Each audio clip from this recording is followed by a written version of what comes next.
All right, welcome everybody to another episode of Tennis Channel Inside In on the Tennis Channel Podcast Network.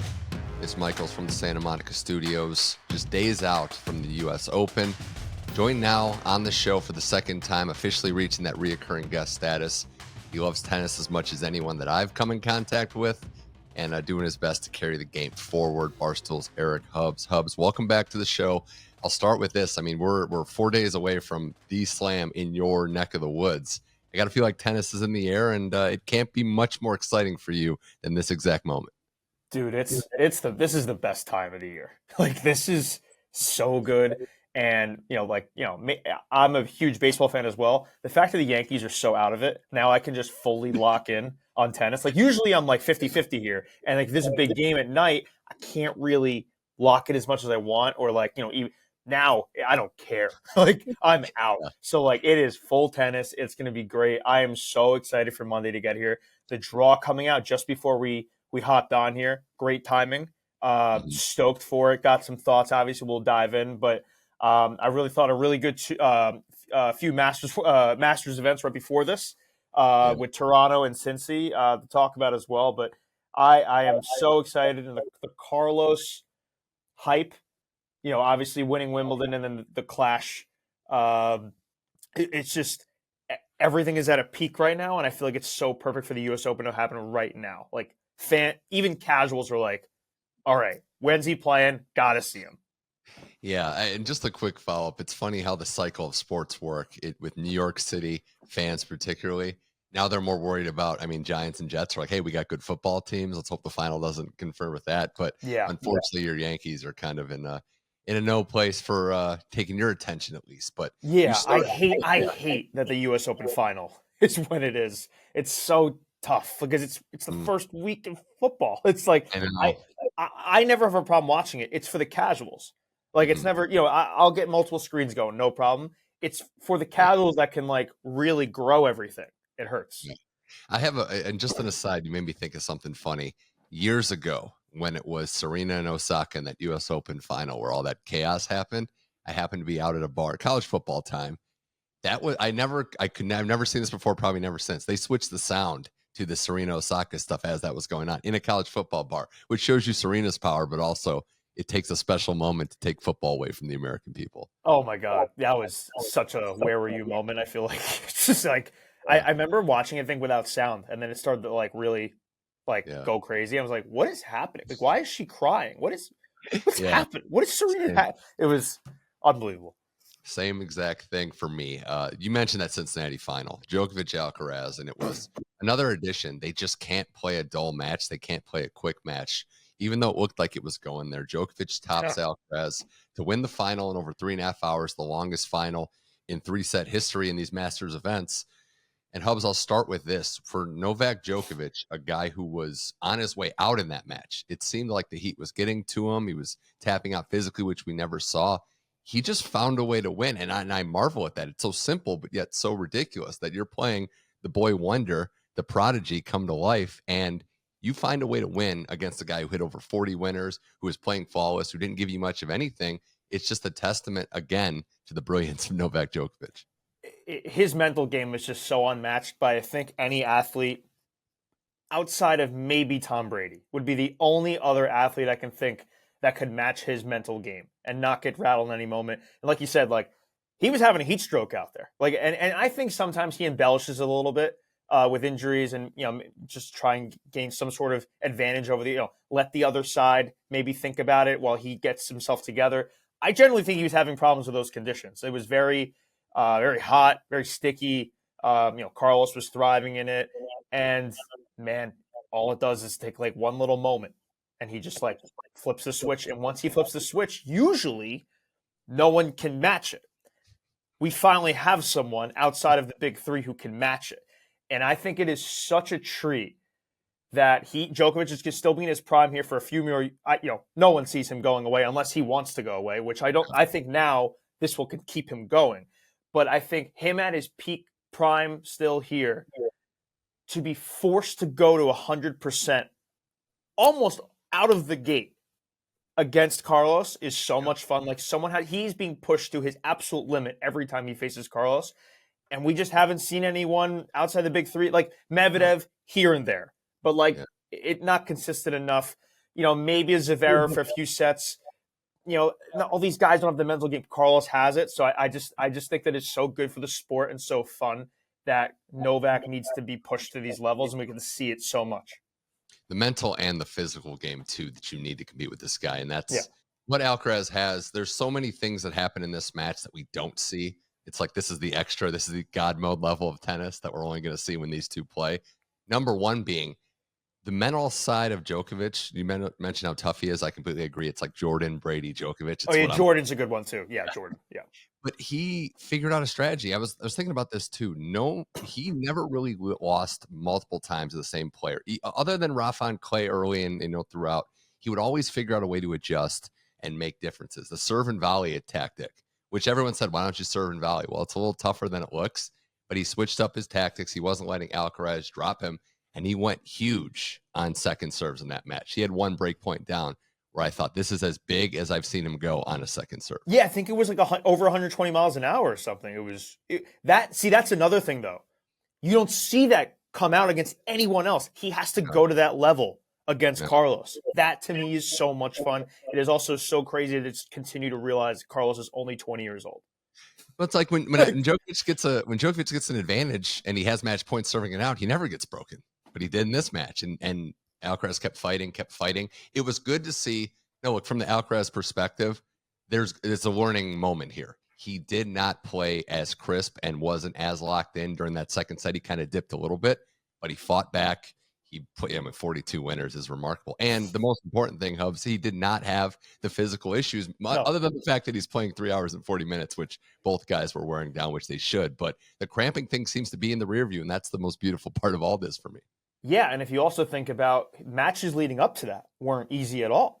To get past Herbie was a war to get through that. And he had some matches before that, I feel like, that he let go a little longer than needed to be. Every match was 3 sets. Yeah. Tommy and Purcell too, randomly 3 sets. Yeah, Purcell was giving him way too much trouble. That was very upsetting.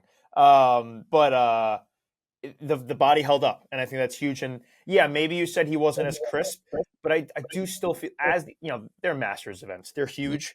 Yeah. Not the U.S. Open.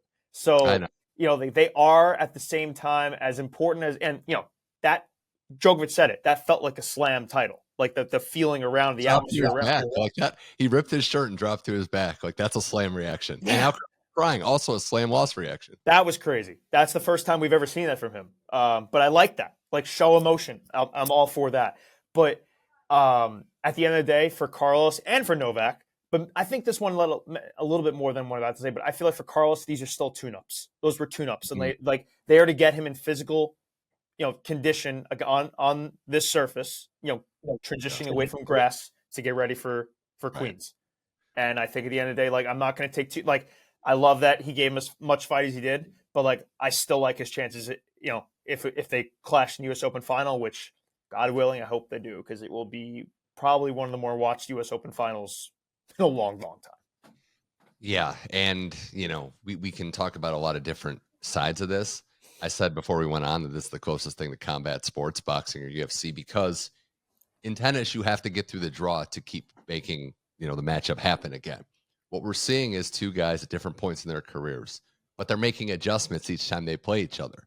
So Djokovic countered some of the things that gave him trouble in the Wimbledon final. And if they play in the U.S. Open final, Alcaraz will have some tweaks. And that's why this sport can be beautiful when it plans out like this. You don't know that you're going to play, and we can do the draw and we will in a second. But the fact is there's a high likelihood they play again, and it will be a completely different, albeit thrilling match. Dude, you know what's also so nice about when they play? You can alert. I have a few buddies who casually watch tennis, and they want me to tell them when to watch. I can guarantee, barring physical problems, that when these two play, you will witness an epic match. It's just happening. I don't remember how there's been duds all over the place with in any sport where it's that wasn't as great as I wanted. And this even looked like you said, this looked like it was headed that way. Yeah. And then boom, it becomes an epic match, one of the best, probably the best three-set match ever. I think Roddick was alluding to it, and he's a little a recency bias and we're prisoners of the moment, but like, I don't know how you top what you just saw, but like, it's just going to get better because, like you said, they keep changing tactics and game plans, and yeah. Awesome.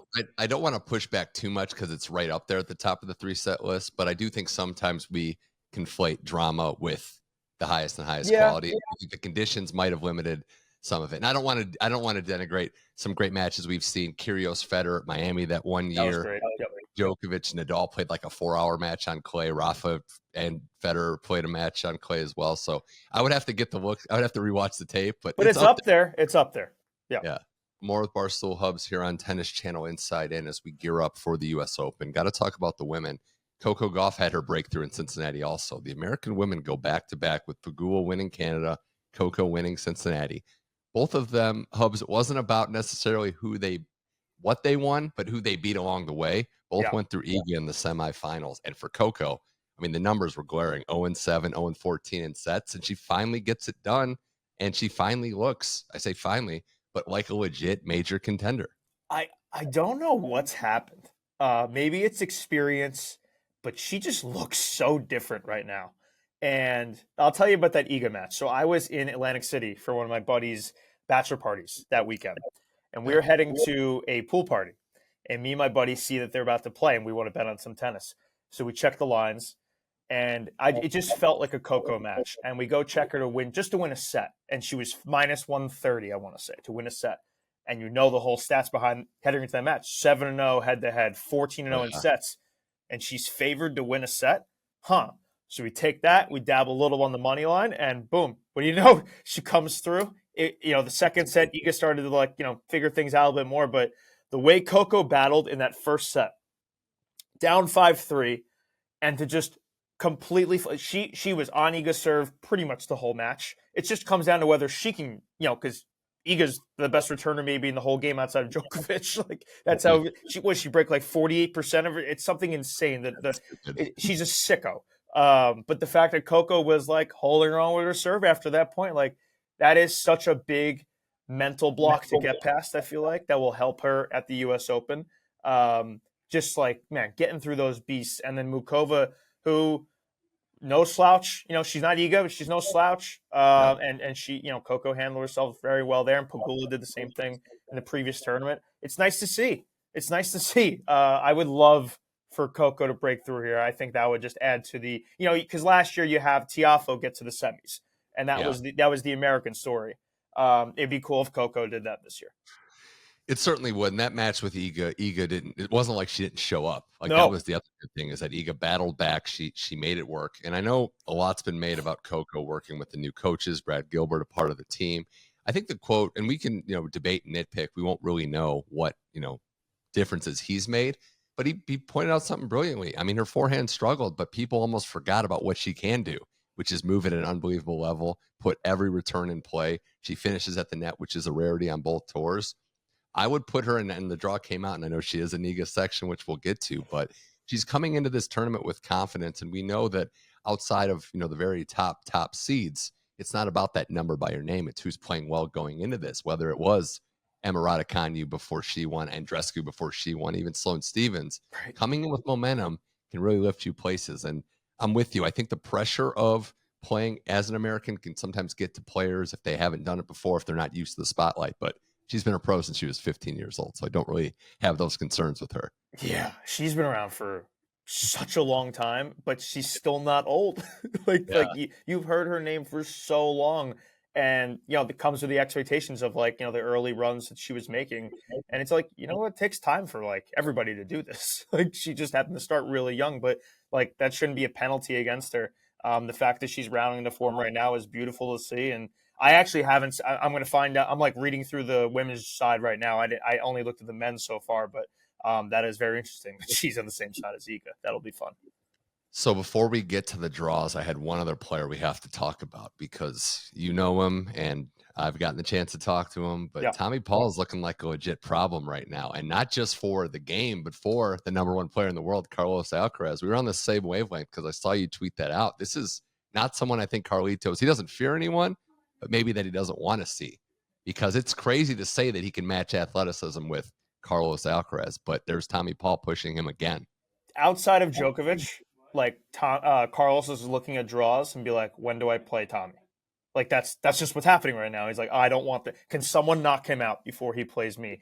And I feel like everyone's kind of got somebody like that, and it's fun that it's Tommy Paul, who right now is playing the best American tennis on the men's side. Like he's playing better than Fritz, in my opinion. Like and you know whether how they match up head to head, that's another story. But I just love the game and confidence that he's playing with. He is. I feel like for the longest time, it was tough to get him to come to the net. He's super talented around the net, but he didn't want to come forward. I feel like he's finally starting to do that. Something's clicking where he's like he has the confidence to approach the net and do his thing. His serve has been very good. I think just confidence with him is the biggest thing because he has so much skill. And actually, I message with one of his coaches here and there, and I'm just like, man, I would love to see Tommy just like let it rip more, like just go flat because he can hit the piss out of the ball. And I think you're seeing that a little bit more too. But he's fun to watch. I think he's easy to root for. I think Americans, like young Americans, want to root for Tommy Paul. So I really hope that he gets another deep. You know, he should have beaten Casper Ruud last year. That absolutely should have happened. Like he was playing. I was in the arena for that. He was outplaying him. Let him off the hook. I want to see Tommy get deep now. It's interesting because you mentioned players that other players don't want to see. He's kind of in that Kyrgios role. But having said that, I looked at the ranking really quick. He's 14th in the world. Kyrgios' career high was 13. So he's right there in that range where, okay, this guy's still floating a little bit. A little different, like with I get what you're saying. I do get what you're saying. But you know, Nick almost like only turned it on for a few people. Tommy doesn't exactly have that, but I do get what you're saying. I think part of it too is, I mean, he's learning how to play. I don't want to say smarter, but like he's constructing points a little better because we knew all the gifts that he had. Yeah. There are times when he serves out he gets a tough hold by just playing smart and not going for everything. Yeah. I think he's really improved that part of his game for sure. I think part of that too is the coming to the net more, like being smart about that. Be like, hey, this is an opportunity to like maybe serve and volley real quick here. And, you know, he can be very good at that. So yeah, I definitely agree with that. You play a guy like Alcaraz, you're just going to have to accept the fact that he's going to hit some winners and make you look a little stupid at times. And he's done that, and he keeps his head in the fight. It's great to see. Let's look at the U.S. Open draw, though, because on the men's side specifically as we start, a couple things stood out. Got to throw this at you first, though. Yep. Alcaraz, Sinner, quarterfinal. They are in the same quarter. Sinner got Alcaraz the same round where they played one of the best U.S. Open matches of all time. I was there. I was there. You were there. You introduced some new people to the sport of tennis that night. It was great. Thoughts on that just standing out at you? I know Sinner got the title in Canada. Some would maybe say it's a little unfortunate, but I'm in the corner of the camp of let's get the big matches early and often. So that quarterfinal, I don't want to say will happen, but we'll see.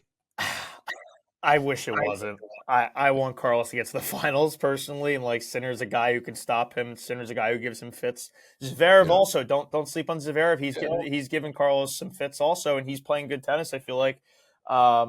And then Medvedev would be waiting in the semis.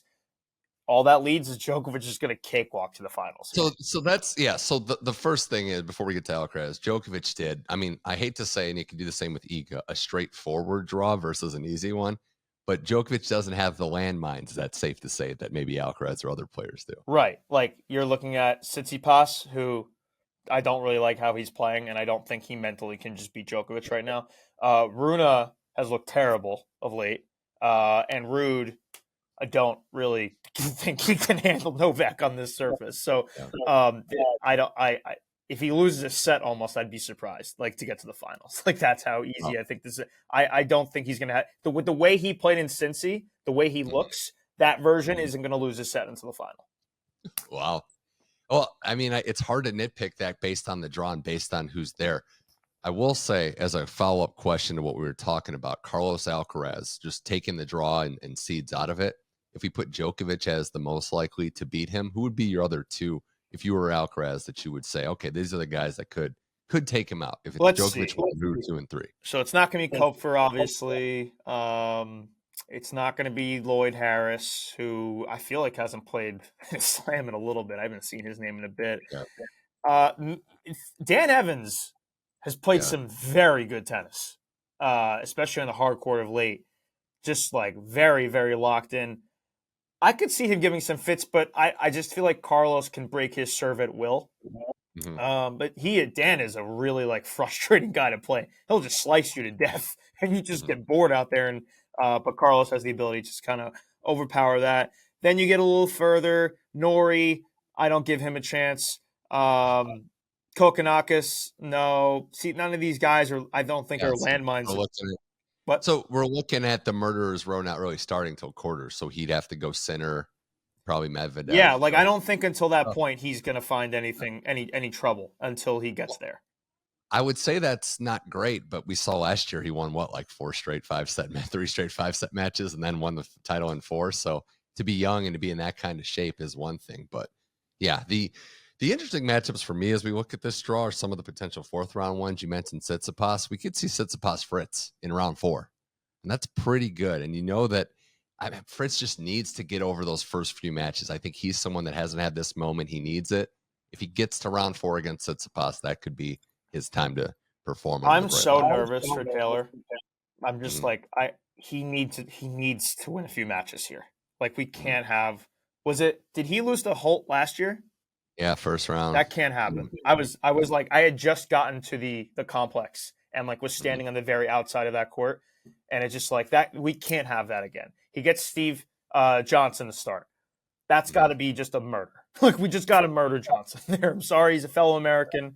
Taylor Fritz has got to do that. He's got a nice draw. Like his first few matches, he really shouldn't have much trouble. Like Mazzetti maybe, but Taylor should be rounding the form to get to that Tsitsipas match, and that would be probably an Arthur Ashe match. Would be my guess. Well, I'd say if you like a long shot, I mean, we'll see. Tsitsipas has Milos first round, and this could be his swan song. So if Milos just serves the lights out and Tsitsipas is having one of those days, I'll just put it that way. Definitely. He lost I think last year, so. Doesn't that just feel like to you like a 3 or 4 set where it's just like all tie breaks and then Tsitsipas finds a way in every tie break? I don't know. Just I feel like people are going to pick Milos as a first round sexy upset, and like Stefanos will just find a way. There are a lot of fun first rounders, if you don't mind me just like rattling off a few. Well, just one, Kei Nishikori back. That's fun. Like good to see him. Yeah, I think he gets a qualifier to start, so we don't know his match. Mickelson, I don't know how you actually pronounce it, but Alex Mickelson, yeah, I had him written down. He was fun. He had a run Newport, right? If I got that correctly, was when he. Yeah, I was watching almost every one of his matches. I think he even had a decent win outside of that after that, but he just turned pro. He gets Ramos Vinolas. That's gonna be a very fun match, and that's his. This will be his first slam. You got the Isner finale. People will talk about that, sure. Ugo against Berrettini, excellent first round match. Don't know really what to expect from Berrettini at this point. Fucsovics and Korda, they just played yesterday, and that was an interesting little match there. 2 guys are very good on return. Bublik team is going to be outstanding. Like that, I hope that goes 5 sets. That will be outstanding and so much drama. I feel like if that goes 5 sets, and like I feel like that's probably a grandstand. That feels like a grandstand kind of match. Like not big enough yet to probably put in the bigger places, but that shouldn't be in a small place. And then Felix McDonald. Felix looks horrendous, and Mackenzie's been playing very good tennis. Like I'm very impressed with what I've seen of Mackenzie, but there are guys to avoid as a bettor. 2 guys to me, or 3 guys: Casper, Rune, Felix.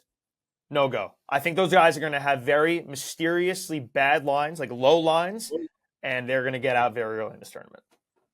Felix, unfortunately, has looked like a shell of himself recently. Hope he can turn it around. Don't know if he's battling anything there. Holgert's the health as well, too, because I was looking at his section.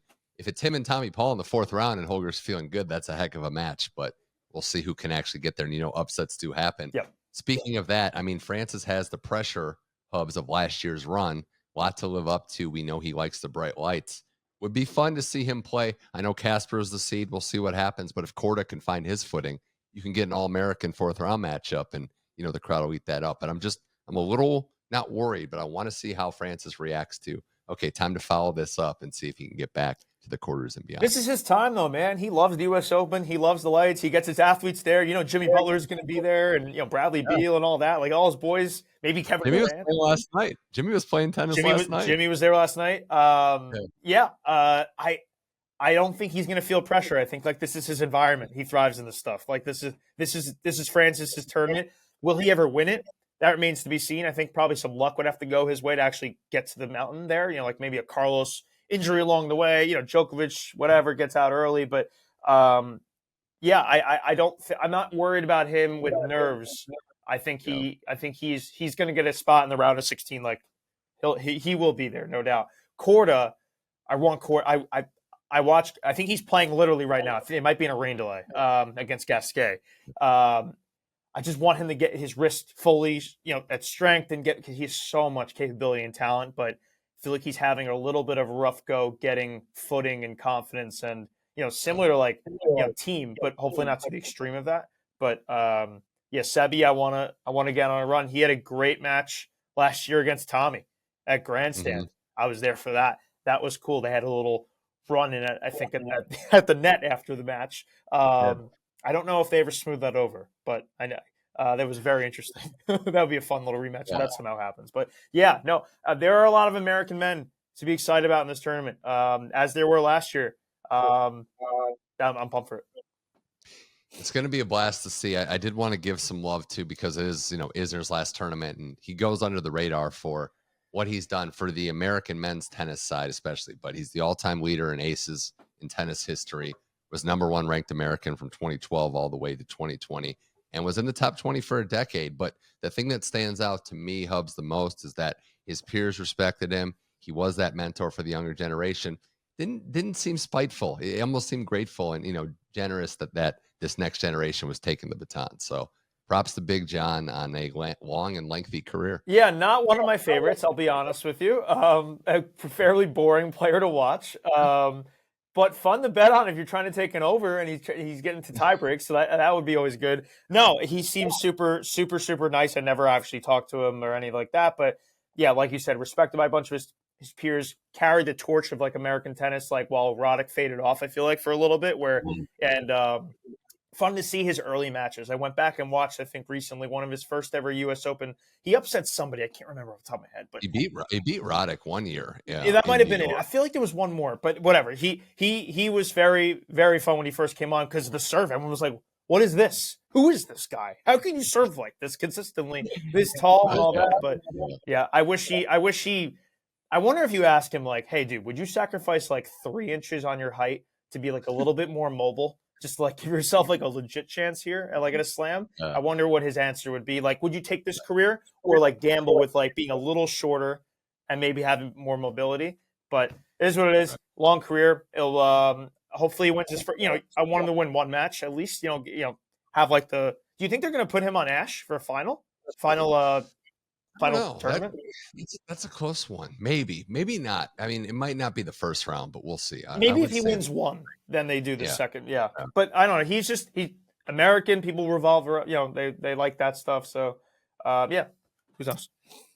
I would say my lasting memory is him on like a side, smaller court where the ball. Players literally have no room. They're jumping up. They're not getting it. They're not getting a racket on it before it goes out of play. That was the most unfair thing. Or like the ball is like, the question doesn't become will he ace him? It'll be will the ball go out of play like the court, like after the bounce because it hits so goddamn hard. Yep. Oh, yeah. So wrapping this up with the women's draw, Barstool Hubbs here on Tennis Channel Inside In. Top seed Iga, the pressures of coming back and defending her title. It's pretty straightforward until the quarterfinals where Coco is lurking there.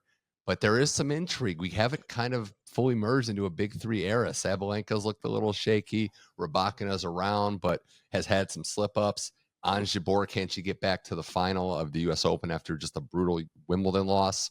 And you have players like Pegula and other names emerging. So how do you see the women's draw shaking out, and who is standing out early in this one? I got to say, my eyes are squarely on a round 2 collision course between Coco and Andreeva.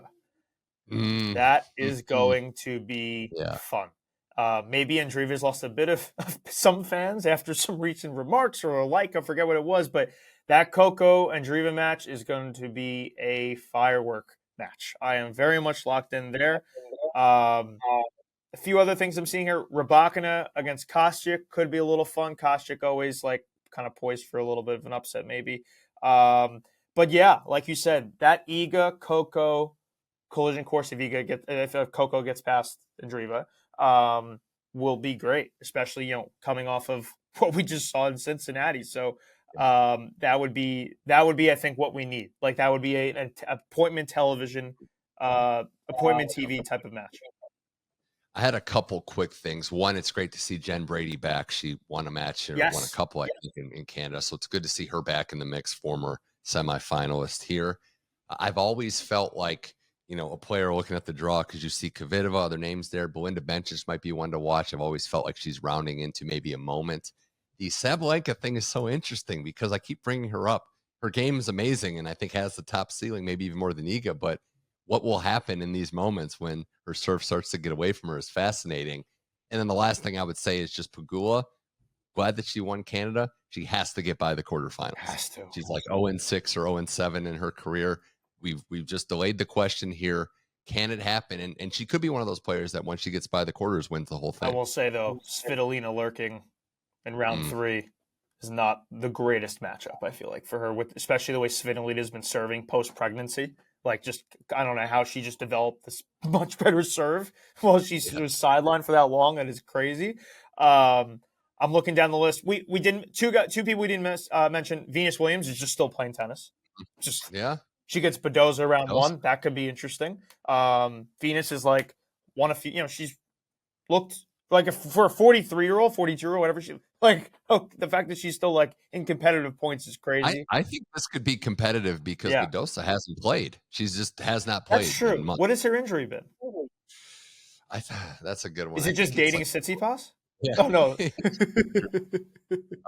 No, yeah, she hasn't played. That's one. I'm glad you did say Andreeva though, because at 16 years old, very powerful on the court. Confident too. Very confident. Like for in a brash way, but you kind of need that, to play the best. No doubt. And one other thing we didn't mention was Caroline Wozniacki. Just in a US. She's, I feel like, going to feed off the crowd big time. Like that's going to be awesome to watch. And I'm always got my eyes on Bibi.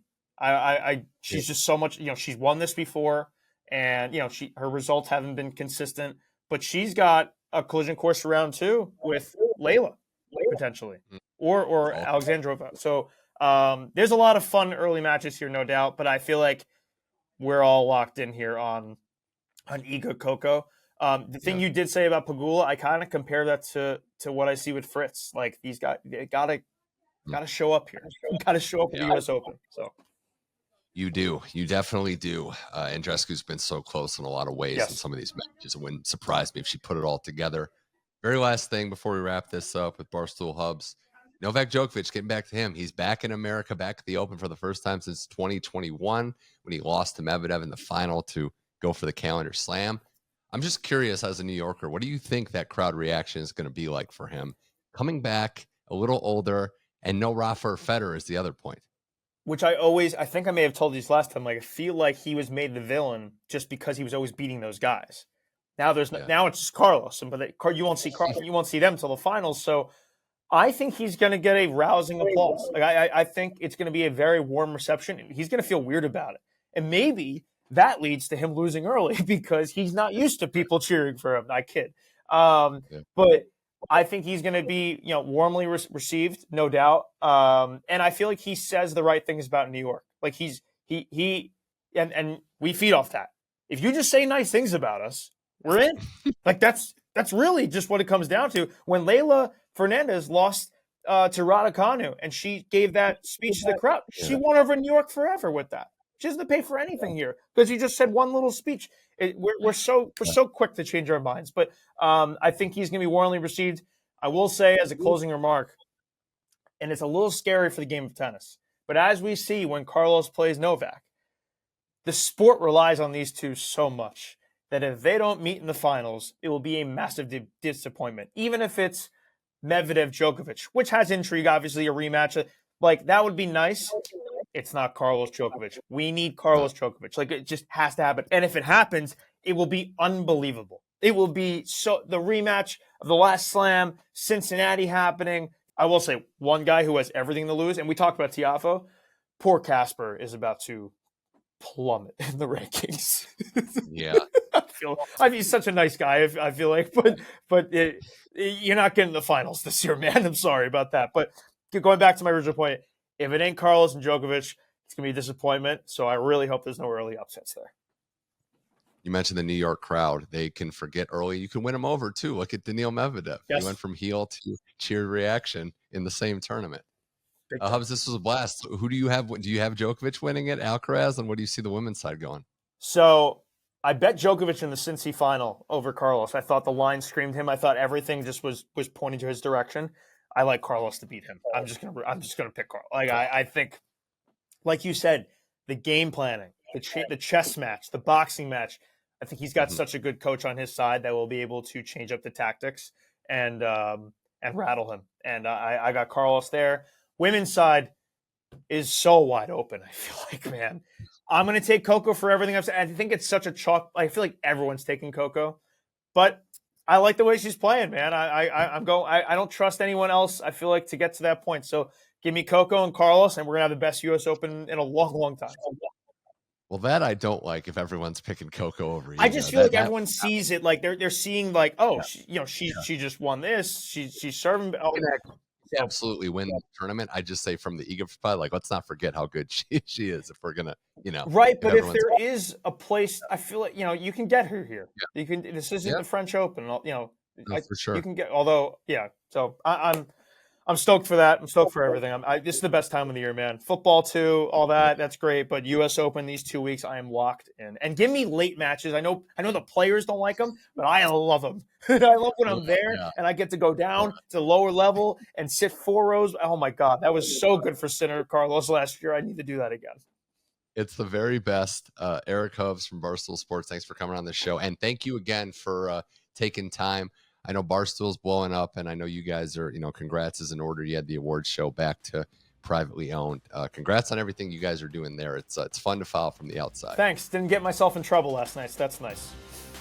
That's the very best. You can follow him on Twitter at Barstool Hubbs, following his tennis takes especially. But Eric Hubbs, thanks for joining the show. Absolutely, man. See you next time.